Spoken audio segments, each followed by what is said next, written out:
All right. Good afternoon, everyone. James Donaldson, Standing Above the Crowd podcast from Seattle, Washington, live every Thursday afternoon at 3:30 p.m. And I'm so glad to be here again with you. So glad you're here with me as well. All right. Today we have an outstanding guest. We're just waiting for him to log on, but this is a really good and dear friend of mine. But while we're waiting, let me read a couple of our announcements we have. And by the way, thank you very much, Rainier Avenue Radio, for this wonderful platform and the opportunity to speak to so many people every single week. Let me get my little specs on because the font is a little bit small. Okay, there we go. Hey, be informed and tune in tomorrow on Halloween on Rainier Avenue Radio for live interviews with the candidates for King County Executive on Street Beat with Gourmet Zaldi at 2 p.m. Pacific Standard Time and Claudia Balducci at 3 p.m. All right, so tune in for that. We've got some big, important races coming up in King County and the Seattle area. So let's do it now. Okay, now I see that my guest is just logging in and he's with us now. I want to introduce a dear friend of mine. This guy has been just a godsend and a lifesaver for me throughout these last several years in doing some of the work that I'm doing, which is writing books, publishing books, speaking, professionally speaking. And this is an award winner, best-selling author. His name is Patrick Snow. Is Patrick here with us yet? He should be right on backstage. There's my man, Patrick. Hey, all right. Patrick, how you doing today? Yeah, I'm doing so good. So good to see you. I love spending time with you. I just put in the warm-up pictures for you. I want you to hit it over the fence, all right? Yeah, you throw a nice, easy little knuckleball for me. That's right. So Patrick, as I've been saying, is a dear friend of mine. Man, we go back at least 15 years because my first book came out in 2011, and Patrick helped me write that. So that's 14 years. I met him about a year before. So we're going on a good 15 years, Patrick, as being really good friends and working so closely together on these wonderful things we're doing. Patrick is yes. Yeah, I love spending time together. We've been to Mariners games in the suite. We've been to Seahawks games together. You've been to my event. I just love hanging with you. You know, and that's the nice thing. I mean, you're not just a client with Patrick. I mean, you become a friend and a dear and lifelong friend. That's the kind of work that he likes to, and services he likes to offer all his clients. And he's got hundreds and hundreds of clients all around the world. And he'll tell you more about that. But right now, Patrick, you're working on a brand new book. I mean, this has got to be 10 or a dozen books you've written and published. I mean, you're up there. And bestsellers, too. So you've been doing really good with this stuff. Yeah, well, in 2015, I lost my father, and that was a blow for me. Huge gut check. I lost my mother in 2023. And so right at that time, my junior high football coach, who coached me from basically fourth grade through high school in football and in baseball, his name is Coach Bill McCarrick. He became like a second father to me, and he retired from coaching in 2015. And at the time, I wanted to write his story, to write a tribute book about him, his life, his legacy. Unfortunately, when I lost my father, I just wasn't in the space of writing. And so he ended up coming down with cancer in January. We had him on my podcast, interviewed him, and I knew I need to get this darn book done. And then in May, his brother called me and said his cancer's getting worse. And at that point, I realized this tribute book to Coach Bill McCarrick needs to be not a someday thing, but a today thing. So I dropped everything. I wrote the book in 2 weeks. I spent 6 weeks editing it, and now it's hot off the press. So I'm absolutely thrilled to announce the release of the Last Undefeated season. And there's my coach, Coach Bill McCarrick. He is a legend, and I put him on the level of Vince Lombardi. Wow, that's fantastic. And tell folks, where can they get a copy of your book now?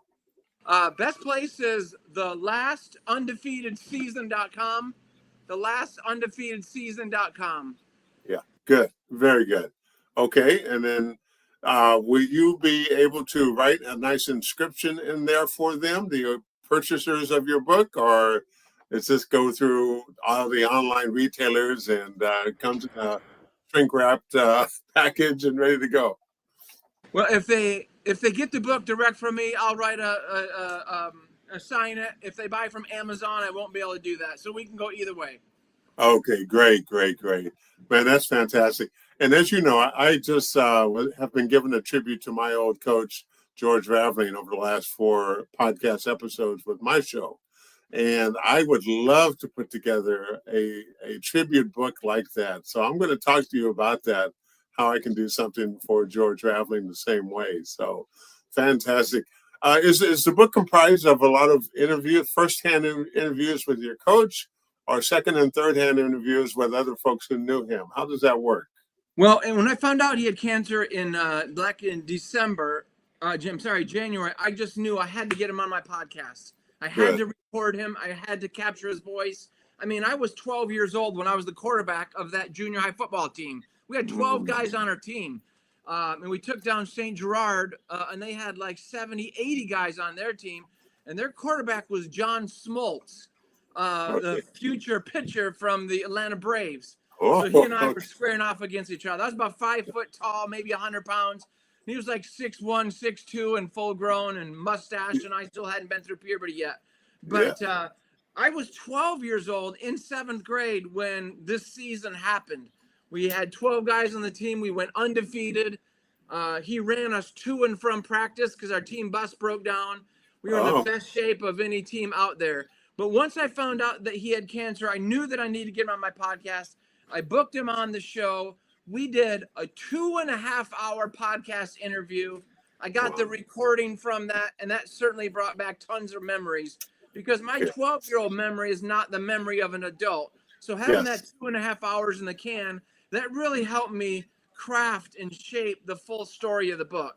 And so the one third of the story is basically my experience playing from him and all these other student athletes.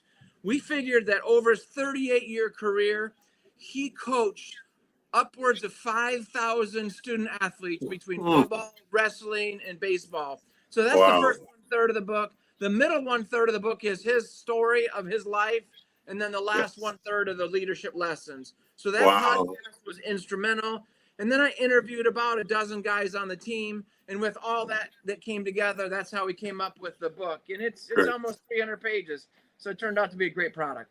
Fantastic. Wow, that is great. I had a chance to spend a day with George Raveling July 24, 2024. I wish I would have recorded it all day. I didn't think about it, and now he's gone, and it's too late. But I've got great memories, and I've got some videotape and audio tape with him, just a little bit. But, boy, I wish I would have had it. Listen, everybody out there, listening audience, seize the moment. You just never know. And make sure you can capture all these great things we have. But as you've seen, I know you've seen a couple of my last podcasts, interviewing some of my old teammates who George coached and some of the old coaches. And the stories are just tremendous. So hey, my kudos to you, man. This is really excellent. I don't think that maybe non-athletes, I think as athletes, we have an unfair competitive advantage in life and business and relationships and sports than the non-athletes, because we've been pushed to our edge. We've been stretched emotionally, mentally, physically, probably more so than anybody else, in society. And we've developed this inner strength, this mental strength, this belief in ourselves that most people don't have. And we owe it back to our coaches. And we've all had some great coaches, but sometimes you run across a coach like George Raveling that becomes like a second father. And in interviewing Bill, he said, first off, I don't want you to call me Coach McCarrick. I just want you to call me Bill. I don't want any titles, names, rankings between me and the players. Just call me Bill. And he says, you have to understand that everybody has a role on the team. I was the quarterback and linebacker. Some people were the safety and wide receiver. But he said, my role is I'm a member of the team, just like all of you. I'm no higher. I'm no better. I'm a member just like you. And so just call me Bill. And that's what I loved. He was so personable. And then he became like friends with all of us. And it sounds like that's the same relationship that you had with George. Yeah, very much so. Although I never got a chance to call him George. I never dared. So he's always coached to me. and and another dear coach of mine, Lenny Wilkins, just had his birthday, 88th birthday 2 days ago. And Wow. so I spoke to him the day before his birthday. I said, hey, let's catch up after your birthday. Everything calmed down. So we're going to have our every couple month breakfast as we do in about a week or two. So I'll get a chance to see him. But maybe I should take you up on that and record a conversation, an interview with him, and just make sure we have it on tape. That'd be great. Yeah. I'll never forget our first practice in third grade. I said, Coach McCarrick. And he said, no, just call me Bill. And I said, no, you don't understand. My parents taught me never to call an adult by their first name. He's like, no, I'm just Bill. I'm just Bill. And the funny thing is, he had a glass eye because he had an accident when he was a kid. And in practice, he used to take the eyeball out and show us. In practice, I used to think of the funniest thing. So he became a friend. He became a brother. He became a father for us. Yeah. And I know you've had those relationships with, with your coaches as well. And it just means so much to us. It really does. It really does. That is so, you're bringing so much great wisdom and insight to all that. Now, where'd all this take place? Where did you grow up? Where was this team playing? Yeah, I was born and raised in Michigan. My father was a school teacher in Flint, Michigan. And we grew up in a city just west of that in Owosso, Michigan. Small town, about 20,000 people. We played in the Lansing Catholic Central Sports League. And we were the small town school playing against the big team. We had hand-me-down 10-year-old, 15-year-old uniforms. Actually, Coach Bill McCarrick gave me one of the football helmets. I mean, this is a football helmet from 1981. I mean, this is like concrete. You put this on, it's like concrete and cement. Yes. This little thing represents that you are under 140 pounds and you could be a ball carrier. And there's the St. Paul logo that he created. But and then we played St. Gerard in the championship. 80 guys on their roster. They came out of their locker room, brand new jerseys. They were the Falcons, so they looked like they had an Atlanta Falcons football helmet, just like the NFL. We were so intimidated. But we had Coach Bill McCarrick, and we ran this power isolation offense where you had two big stud fullbacks, and it was amazing. Best day of my childhood was to beat that team 13-0. Wow, that's a great story. Great story. Wow. Come to think of it, I did do a podcast with George Raveling, my podcast 3 or 4 years ago. So I do have a half hour of podcast material. I'm coming to you. We're going to work on this project because I would love to get that done, a tribute to him as well. Yeah, you got to get me your updated address, and I'll put a book in the mail to you tomorrow. And that way you can use that because, these coaches, they get old, they get tired.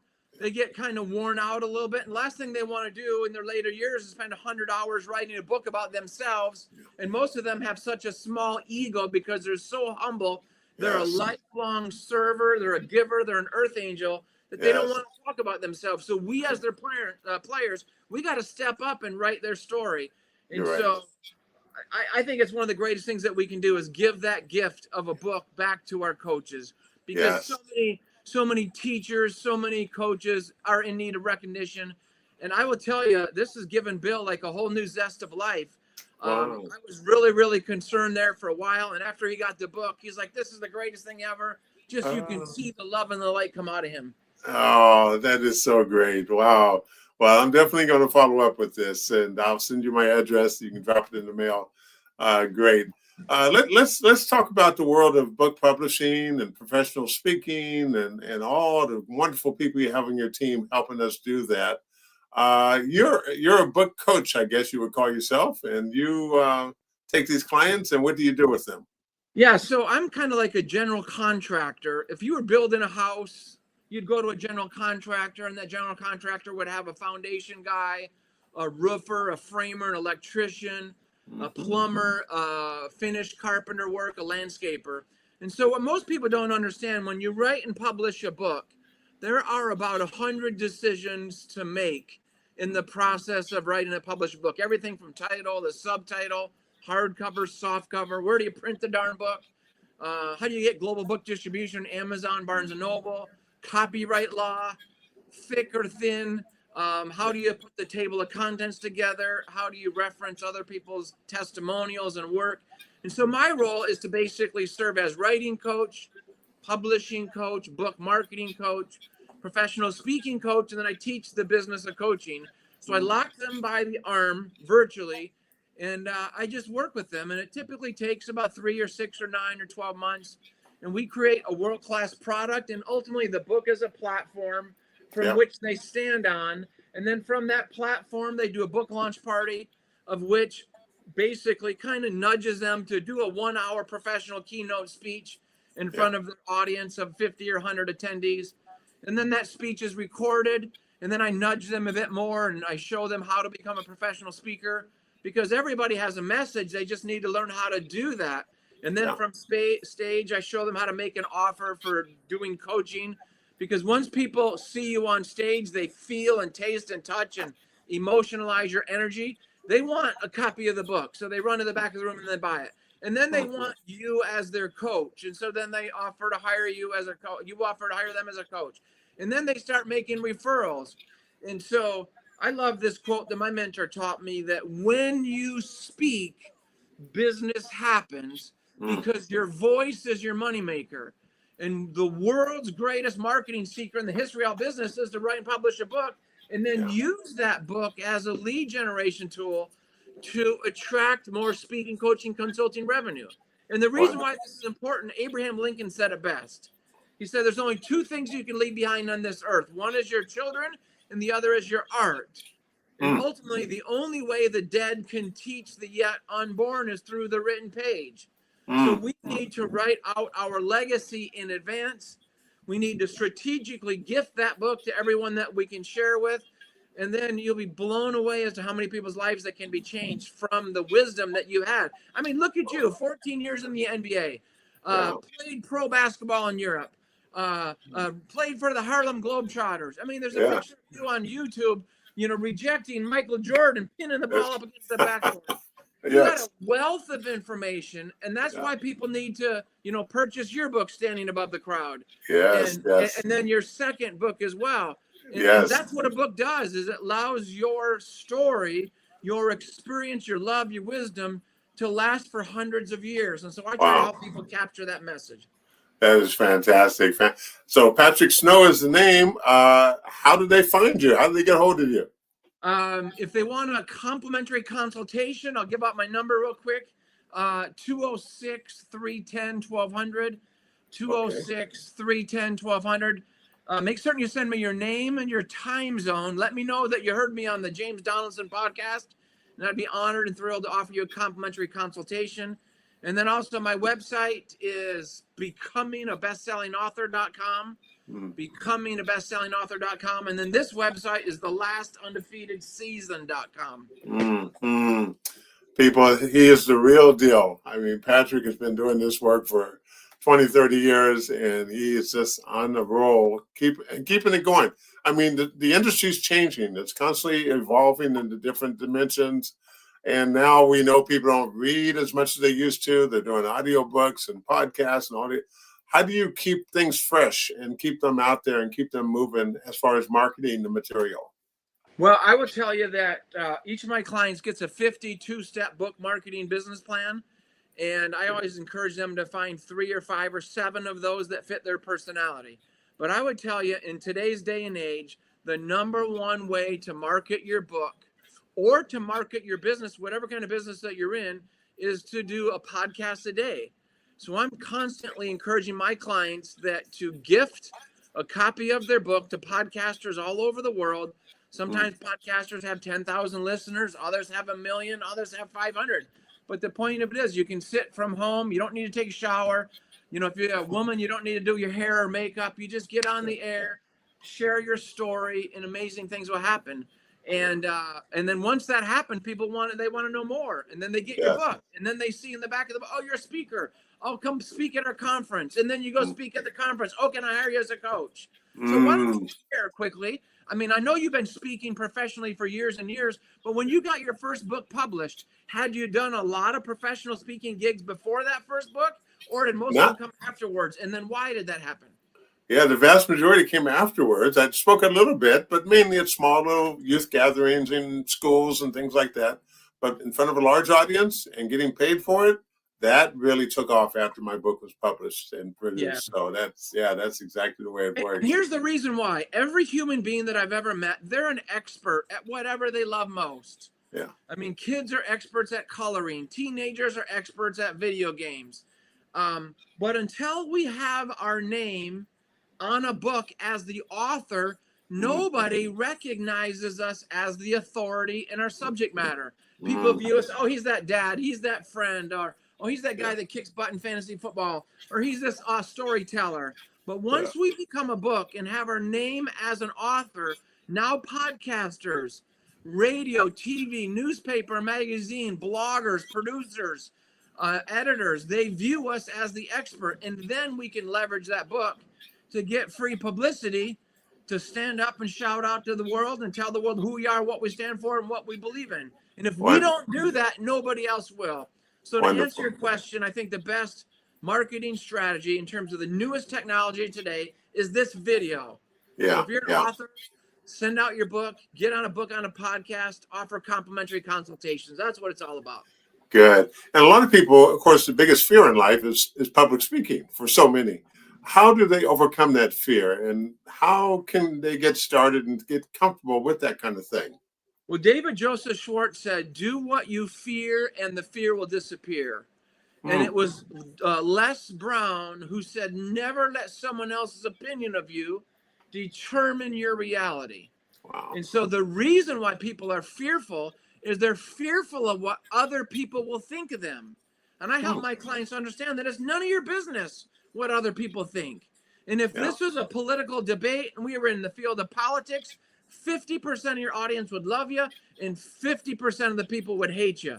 In the field of professional speaking and writing books, you have to understand that 95% of people are going to love you no matter what, because they love your story. They love your passion. And all they want to do is feel and hear and taste and touch your heart and your soul. And so the 5 people that are going to be critical of your speeches, those are the negative Nancys or the doubtful Daves. They have the degree in journalism, the degree in creative writing, a degree in English, and it's been their goal their entire life to write a book. And darn it, you went out and you achieved their goal. Yeah. And so that's why they might poo-poo on your parade. And the reality of it is, just like in the South, you just got to say, bless your heart, and then send them on the way. Yeah. But if you know that going in, that 95% of the people are going to love you, then it takes the fear away big time. So just, follow your heart, share your soul, just focus on humor, compassion, empathy, passion, and tell your story, and great things will happen. Wow. You're excellent at tooting everyone else's horn. You're a great cheerleader for everyone. But toot your own horn a little bit. I mean, you've written how many books now? And give us the names of the titles of your first several books. First book is, where is it at? First book is Creating Your Own Destiny. There we go. Second book is The Affluent Entrepreneur. Third book is Boy Entrepreneur. And then I published 26 ebooks titled Becoming a Best-Selling Author. But I got to tell you, this is my favorite book. Because I've been an athlete my whole life. And as an athlete my whole life, I just love everything about sports. And you know what's amazing about this and amazing about your podcast and what you do? When you get back in touch with your old classmates, your old teammates, and you sit and chat and talk story and reminisce about the old days, that's what it's all about. I mean, that's the sad thing in life is we grow up and we move on and we move across country, and then geography separates us. We need to reach back out. Call your old football coach. Call your basketball other shooting guard, your fellow shortstop. Get back in touch, reminisce, and say, remember that time? Remember that time when this happened? Remember that time when that happened? Or remember that time when I liked so-and-so, and I'm certainly glad I didn't marry her, because did you see her today? Reminisce with your friends. There's no reason why we should let this distance of geography, of time and space separate us. And I've had so much fun getting back in touch and just talking story, telling jokes, laughing about the old time. This guy right here on the spine of the book, that's Pat Carmody. He was a team comedian, and he made us laugh so much that I had to put him on the cover of the book. One day when running home from practice, he stopped at his buddy's house, grabbed a pizza, and brought the pizza home with him to the locker room. He used to go through church and genuflect at the funeral homes, at the church, and do the Father, Son, Holy Spirit, and then he'd go to the back of the room, grab a whole stash of candy, and then he'd run out the back of the church on the way home. Oh no! I mean, these are stories that need to be told. So I really recommend anybody listening to this, reach out to your former teammates. And they're just lonely. They're just eager to reconnect. And that's what we got to do. And that's what sports is all about. Not so much when we played, but now the storytelling that happens afterwards. It's so true. Yeah. And I can attest to that because reaching back to these Washington State University guys, some of them I haven't spoke to in 50 years. 50 years. Yeah. And to reconnect and to live like it just happened yesterday. It was just amazing, these stories that come out. And you know what? It doesn't matter how many Facebook friends we have. What matters, how many phone calls do we make to those old teammates and old classmates? And my wife is, she's visiting her family right now in St. Louis. I'm playing Bachelor for a few weeks. And I'm doing everything I can to get on that phone and just call people. Good. And it's amazing. You hang up off the phone and your heart is just warm. And social media can't do that, but a one-on-one phone conversation with a former classmate or a former teammate can do that. You're absolutely right. And I'm so glad that you and I have stayed in touch throughout the years and become even better friends each and every time we connect.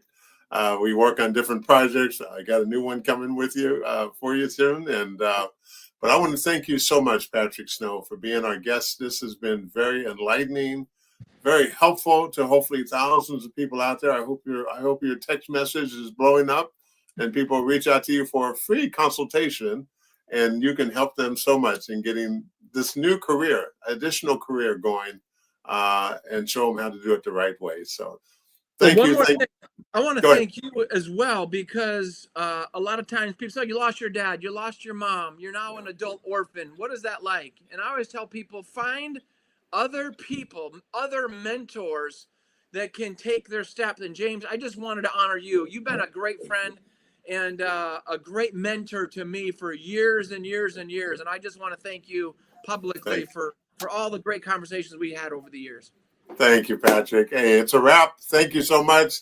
Love you. Be good, my man. We'll talk soon. James Donaldson signing off. See you next week.